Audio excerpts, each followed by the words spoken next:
Hello dear student, जय हिंद to all of you. स्वागत है आप सभी का मेजर क्लासिक क्लासेस में। और आज हम बात करने वाले हैं ग्रेविटेशन के बारे में।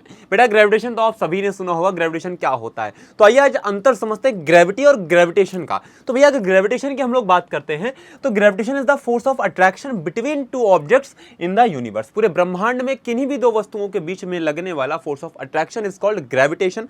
वहीं अगर हम थोड़ा सा आगे बढ़ते हैं तो gravitation may be the attraction of object by the अर्थ। तो ग्रेविटेशन को हम ये भी कह सकते हैं मे बी द। देखो यहाँ पे ये नहीं कहा गया कि अर्थ के द्वारा लगने वाला force of gravity is called gravitation. यहाँ पे ये कहा गया है कि भैया मे बी द, ये हो सकता है।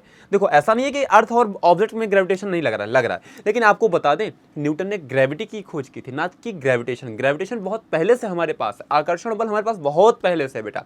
गुरुत्वाकर्षण की अगर हम बात करते हैं तो ग्रेविटी और ग्रेविटेशन के अंतर को ही समझना है। यहाँ पर ग्रेविटेशन क्या होता है, किन्हीं भी दो वस्तुओं के मध्य लगने वाला आकर्षण का बल यानी अट्रैक्शन का फोर्स होता है। वहीं अगर हम बात करें ग्रेविटी की तो ग्रेविटी में एक बॉडी आपकी फिक्स हो जाएगी, एक वस्तु आपकी फिक्स हो जाएगी, वो होगी अर्थ। अर्थ और किसी भी ऑब्जेक्ट के बीच में लगने वाला force of attraction is called gravity. तो भैया यहीं पे कहा जा रहा है कि gravitation may be the attraction of objects by the अर्थ।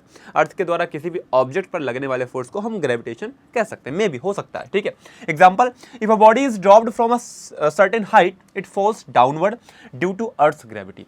कोई बॉडी को अगर कुछ ऊंचाई से गिराया जाता है तो अर्थ की ग्रेविटी की वजह से बेटा वो कहां आकर गिरता है, अर्थ पर आके, अर्थ के सेंटर की तरफ आके गिरता है। If a body is thrown upward it reaches a certain height and then falls downward due to the earth's gravity. अगर किसी बॉडी को उछाला जाए तो एक सर्टेन हाइट, एक निश्चित दूरी तक जाकर के, ऊंचाई तक जाकर के वो अर्थ के सेंटर की तरफ आके फिर से गिर जाता है। ये ग्रेविटी है। ये क्या है, ग्रेविटी है।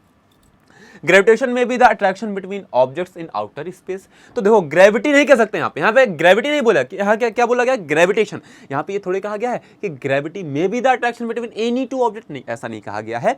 ग्रेविटी और ग्रेविटेशन में डिफरेंस बस इतना सा है, ग्रेविटेशन किन्हीं भी दो वस्तुओं के बीच, नॉट फिक्स्ड ऑब्जेक्ट, किन्हीं भी दो वस्तुओं के बीच। वहीं अगर हम बात करते हैं ग्रेविटेशन के बारे में तो आपका कोई भी ऑब्जेक्ट हो सकता है। लेकिन अगर हम बात करें ग्रेविटी के बारे में बच्चा, तो जो ग्रेविटी होती है वो एक ऑब्जेक्ट आपका अर्थ होगा, दूसरा कोई भी हो सकता है, एक फिक्स होगा। ठीक है, चलो अब देखते हैं। ग्रेविटेशन में B the attraction between objects in outer space. बाहरी आपका जो अंतरिक्ष है वहां पे कोई भी दो ऑब्जेक्ट हो सकते हैं। Attraction between the earth and moon, ये भी आपका ग्रेविटेशन है। Attraction between the sun and the planets is also gravitation. चलिए अगला है सेंट्रीपिटल फोर्स क्या होता है। आपने देखा होगा कि सन के चारों तरफ आपके प्लैनेट्स मोशन कर रहे होते हैं, तो वहां पे वो मोशन कर रहे हैं, वहां से आगे क्यों नहीं भाग रहे, क्यों हट नहीं जा रहा है, केवल उसी ऑर्बिट में बार बार मोशन कर रहे हैं। ये कुछ तो रीजन होगा, बिल्कुल। When a body moves in a circular path it changes its direction at every point. यानी जब कोई बॉडी आपके सर्कुलर पाथ में मोशन करती है तो हर बिंदु पर, हर पॉइंट पर वो अपनी डायरेक्शन को चेंज कर रही होती है।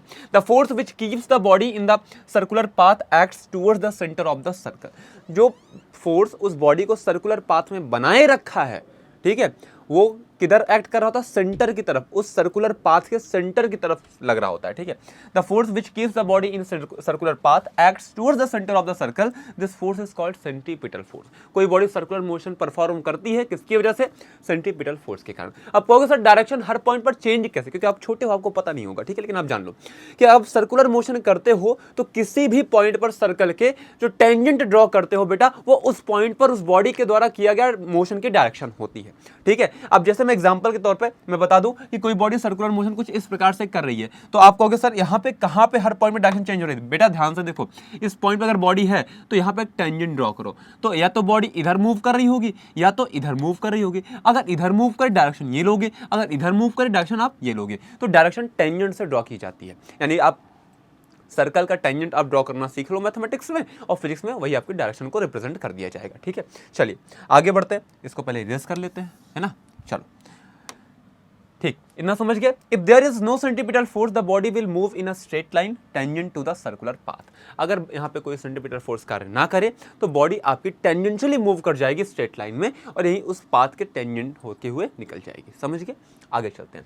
फिर आता है यूनिवर्सल लॉ ऑफ ग्रेविटेशन। आपको सेंट्रीपिटल फोर्स क्यों बताया गया, क्योंकि भैया आपको पता है कि सन के चारों ओर सारे प्लैनेट सर्कुलर मोशन करते हैं, वो एलिप्टिकल पाथ को फॉलो करते हैं, नॉट सर्कुलर। ठीक, और यहाँ पे आपको पता है पूरे यूनिवर्स का एक्सपेंडेशन भी हो रहा है, एक्सपेंड भी कर रहा है हमारा यूनिवर्स। यूनिवर्स। हमारा यूनिवर्स एक ही जगह रुका नहीं है बेटा, हमारा यूनिवर्स एक ही जगह रुक के नहीं काम कर रहा है। हमारा जो यूनिवर्स है वो लगातार मूविंग कर रहा है, एक्सपेंड हो रहा है। ठीक, अगर हम बात करें यूनिवर्सल लॉ ऑफ ग्रेविटेशन की, तो ग्रेविटेशन के यूनिवर्सल लॉ क्या कहता है, जो कि आपको न्यूटन ने दिया था। न्यूटन ने क्या कहा था कि the universal law of gravitation states that every object in the universe attracts every other object with a force which is directly proportional to the product of masses and the inversely proportional to the distance of separation between them. तो भैया gravitation का force आपसे यही कहता है, universal law आपसे यही बता रहा है कि जैसे आप यूनिवर्स में अगर आप कोई भी दो ऑब्जेक्ट हैं, यहाँ ग्रेविटेशन की बात कर रहे हैं, ग्रेविटी की बात नहीं कर रहे हैं, ठीक है। ग्रेविटेशन का फोर्स क्या कहता है, जो फोर्स लग रहा होता है किन्हीं दो ऑब्जेक्ट्स के बीच में, वो उनके मास के प्रोडक्ट के क्या होता है, डायरेक्टली प्रोपोर्शनल होता है। वहीं अगर बात करें डिस्टेंस के रिस्पेक्ट में, तो उनके डिस्टेंस के स्क्वायर के यूनिवर्सली प्रोपोर्शनल होता है, ठीक है। अब इन दोनों बातों को कंबाइंड करते हैं तो यहाँ से क्या निकलता है, प्रोपोर्शनल क्या होगा, m1 m2 upon are square हो जाएगा। अब इस प्रोपोर्शनलिटी साइन को सॉल्व करने के लिए इंडिया में कोई ऐसा रूल नहीं बनाया गया है, कोई हमारे पास ऑपरेशन नहीं है, तो इसको सॉल्व नहीं करते, इसको हम रिमूव करते हैं। रिमूव करने के बाद हमारे पास इक्वल टू का साइन एक कांस्टेंट आता है, और कांस्टेंट को यहाँ पे के भी मान सकते हो, ठीक है। इसी कांस्टेंट को आगे चल के हम लोग क्या बोलते हैं, जी से रिप्लेस करते हो, ये जी क्या बन जाता है, यूनिवर्सल ग्रेविटेशनल कांस्टेंट, जिसकी वैल्यू आप लोग पढ़ते हो 6.67 into 10 to the power -11 newton kg per metre square, sorry newton metre square per kg, ठीक है। ये आपका हो जाएगा, ठीक। यहाँ पे क्या हो जाएगा, Newton metre square per KG square. तो यहाँ पे आपकी ग्रेविटेशनल कांस्टेंट की यूनिट हो जाएगी। आप लोग इसको नोट कर लीजिए क्योंकि वैल्यू आपके लिए बहुत काम की है। आगे चलते हैं।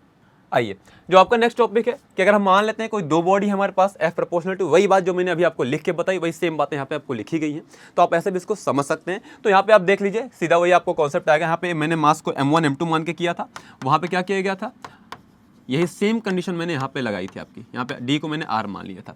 तो देखिए, किताबी भाषा में कुछ भी लिखा होता है, पर हमें समझना होता है न्यूटन के ग्रेविटेशनल लॉ को। यूनिवर्सल लॉ ऑफ ग्रेविटेशन आपको कहता क्या है वो आपको समझना होता है, ठीक है। क्लियर बेटा। तो ग्रॉस मल्टीप्लाई अगर यहाँ पे करते हैं तो यहाँ पे ये वेक्टर के कॉन्सेप्ट आते हैं जो आपकी क्लास में नहीं बताए जाएंगे।